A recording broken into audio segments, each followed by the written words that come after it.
the final thing to do will be to use an implicit intent to launch the phone's text messaging app, to launch the SMS app. So there's two more things to do. We need to set up the button click listener for our send message button, and then we need to work out how to use an implicit intent to send us preview text, as well as the message contact number, so we can pre-populate the contact number in the phone's text messaging app. Before we do that though, looking at the code we have so far, the onCreate method is getting quite big. As a rule, best practice, you don't want to be putting lots of logic, lots of code inside the onCreate. It's much better to split it up into small functions. So the first thing we'll do is we'll take everything to do with retrieving the message and setting the preview text. We'll put that into a new function called display message. So the quickest and easy way to do that is select all these lines after set content view, and do Control-Alt-M or Command-Option-M, or you can do right-click, refactor, and then function, extract the function, okay? But I would do Control-Alt-M, and then we can go ahead and name this a new private function you can see it's going to make below. So we'll call it display message. And you see that? It's made a new private function with all that logic inside it. So now our onCreate method reads a lot better. We set the content view, and then we display the message, and this activity is created, okay? So then the next thing to do, we can make another function where we set up our button. So underneath display message, let's make a new private function. So we'll do private fun setup button, no parameters, and then we'll do our function body with those curly brackets. And then we'll call the function below here, so setup button, and autocomplete. Now we're going to need these two variables, the message preview text and the message. We're going to need these in our setup button function. But we have a problem. They're presently local variables. And if you remember from a long time ago when we first learned about variable scope, a local variable like these two, they're only visible, they're only accessible within that function or that method body, okay? So we're going to need to make these two variables, the message object and the message preview text string, we're going to need to make them class variables, properties. So let's go to the top of the class, and after the class opening curly bracket, make some line breaks. And for now we'll just do var, because we're going to set it later, and we use the same name. So message, that's a type message. And of course we need to initialize this to something. So at this point we'll have no choice but to do question mark and assign it to null, like that. And we'll go ahead and do the same for the message preview text. So var message preview text, we'll make it a type string, and again we'll make it nullable, then assign it to null. So now we've got two class variables, two fields with the same name. So what we can do is we can delete the local variable. If I just delete the word val, okay, and the same for message preview text, you can see now that here we are setting these two variables. But we've got a slight problem. Now the message object below, it could be nullable. So we get a strange error talking about smart casting and mutable properties, but you can pretty much ignore that warning. The problem is that this now is a nullable variable. See, message can be nullable. So to be able to use it, we have to do a question mark. You can see where I put the question mark and it goes away. So we could do that. That's absolutely fine to set a nullable variable, set it in the display message function, and then just every time we access the message variable, just put a question mark, do a safe call. But now's a really good time to introduce a new, better way of handling class variables that we will be eventually setting, and once they're set, they will never be null again. So delete all these question marks for now, or undo that. So we'll leave those errors exactly as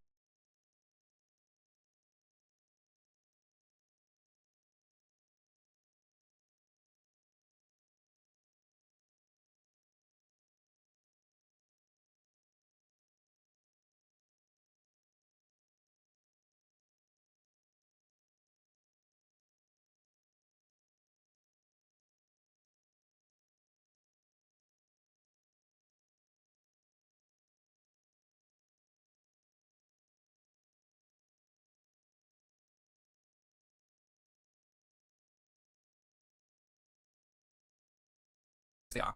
And what we're going to do for the message field and the message preview text field, these two class variables, is another special Kotlin trick. So delete question mark equals null from both of them. So now we have two variables, but we're saying they are non-null, and we're not assigning them. So if you have something like this, a class property, a class field, which you don't want to be null, you don't want to have to keep using the question mark, but you can't assign it at the top, you have to assign it later. In our example, we have to assign it after onCreate has started, so we can't do anything special here, we have to assign it later. But we know that once we've assigned it, once we eventually set it on a method that will definitely run, our onCreate method and our display message they will definitely run, then once we set it, it will never be null again. Well, then you can put the word late init in front of the word var. So start typing in front of var, late init, all one word, all lowercase, and then space. So late init does pretty much what it sounds like. We're saying we're going to initialize this later. This is a promise. We are promising Android Studio that even though we haven't assigned it yet in this class property, we will definitely be assigning it later in a method that will definitely run, and we promise Android Studio that we will assign it first and then access it later. And as you can imagine, this is quite a common thing to do.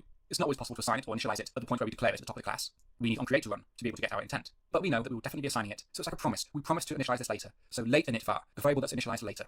And then you can make it non-nullable. So we'll go ahead and do the same for our message preview text. So we'll put the word late init in front of it. We're getting a warning saying that this could be private. Actually, they could both be private, so let's make both of them private. So private late init variable message and message preview text. Now, just like with our non-null assertion, where we do two exclamation marks, we have to be a bit careful. If I delete this line, and we've not assigned the message, then this will throw an exception. We've told Android that we will definitely be initializing this later, but we haven't initialized it, yet we're trying to access it, okay? So a bit like with our double exclamation mark, with our non-null assertion, you have to be a little bit careful with late init that you do definitely initialize it later. So I'm going to go ahead and undo that and put that line back in. But the benefit now is, with a late init variable, we don't have to make it nullable, we don't have to put the question mark or initialize it to null. And as long as we're sure that we definitely assign it, we definitely initialize it later before we access it, then it's absolutely fine, and we can use it without the question mark. And the other benefit is we can now use this in our setup button method, because these are now class variables, they are properties, okay? So let's go ahead and quickly make our button click listener. So type the word button, and it's our send message button, and we'll do .set on click listener, and then that automatically puts in the curly brackets for us. And inside here, I'll put a quick comment, we can do our send message intent, okay? And we'll do this now in the next tutorial.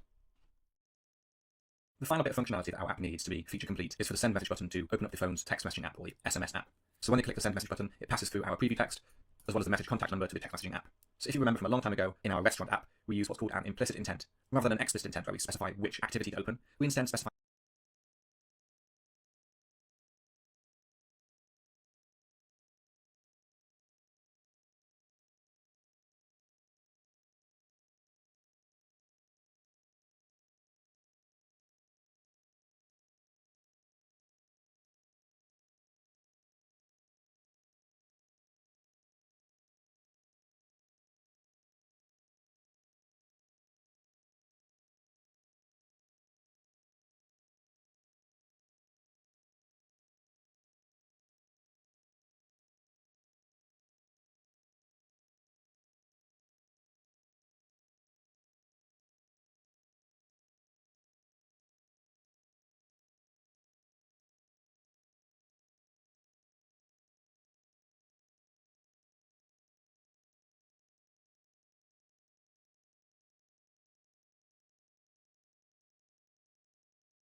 an action, something we want to do, and then the phone will look through all of the apps and see if any of the apps can fulfill that action. Previously we did this for an email action. Now we need to find out the way to do it for a text message or an SMS as it's known.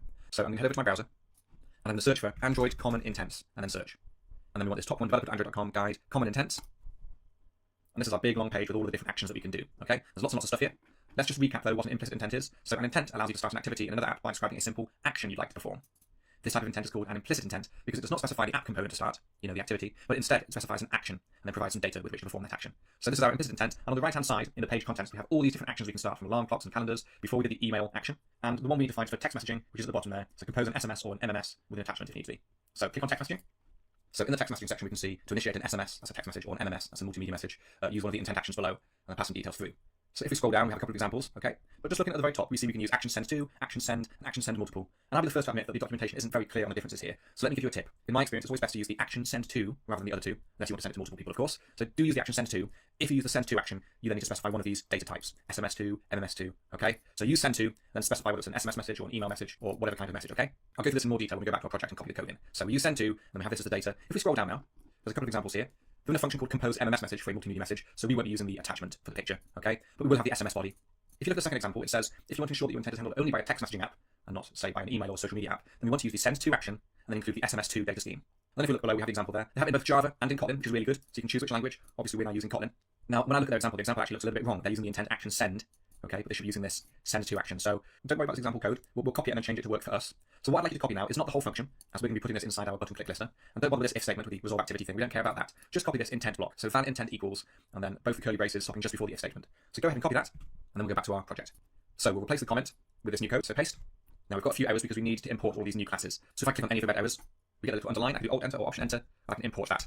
So that brings in all the intent stuff. And we're going to need this weird URI thing, so click on that, Alt-Enter, Option-Enter, and import that.